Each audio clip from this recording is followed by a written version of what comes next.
Alright, so I imagine this is pretty noisy, especially with no bonnet on, but Shimi's on the road. Still lots of little troubleshooting to do, steering kind of loose.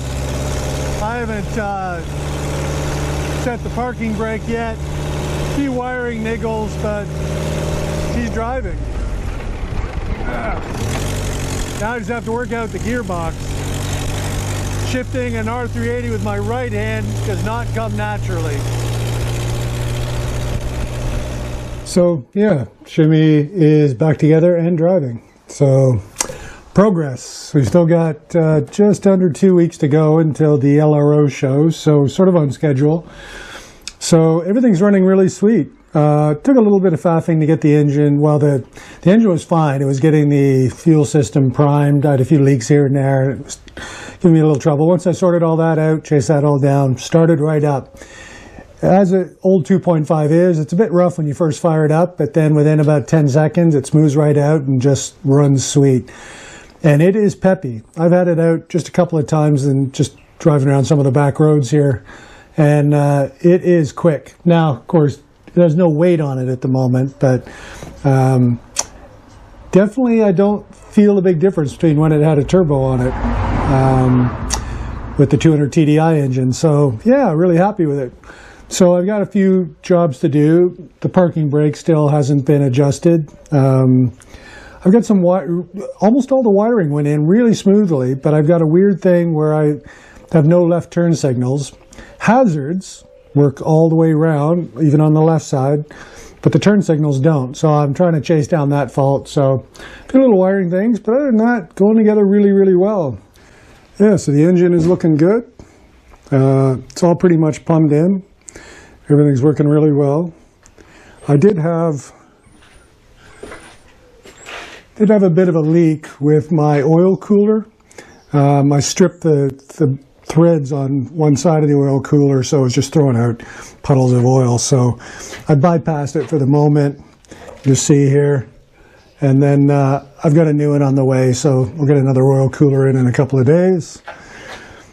The bonnet should be able to go on anytime. You can see the wiring harness is still exposed until I track down all the faults with the wiring harness. Well, the only fault is the left turn signals. Then I'll seal all the wiring up so it's all secure and protected. Probably the only thing that I had to do was, as I suspected, with the front prop shaft, it didn't clear the center cross member. In normal, it was just sitting normal level. It was fine. It had about an inch of clearance on the cross member.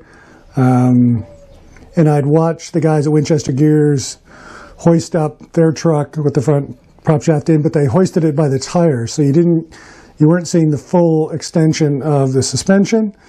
And so that's what I did. I lifted it up with the chassis and let the suspension on the front axle go to its full extent, and sure enough, that front prop shaft was hitting it. So I've had to cut a little V-shaped divot out of the front cross member, which for the moment is open, but I'll get it welded up. You can see there, if I don't block the shadow out, that there's the V in the front cross member, or the center cross member, I should say.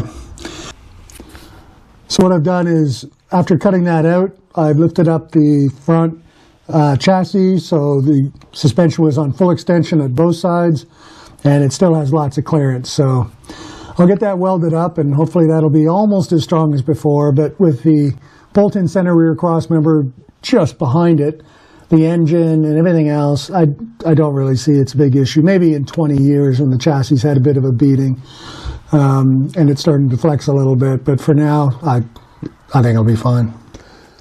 So there's my shifters. I've got a Heritage ball for the top with the R380 pattern on it, but I don't have the fitting to get it to screw onto the LT77 shifter or the gear lever yet. So the knobs for the high-low and two-wheel drive, four-wheel drive came, so they're in. So this is my little aftermarket heater.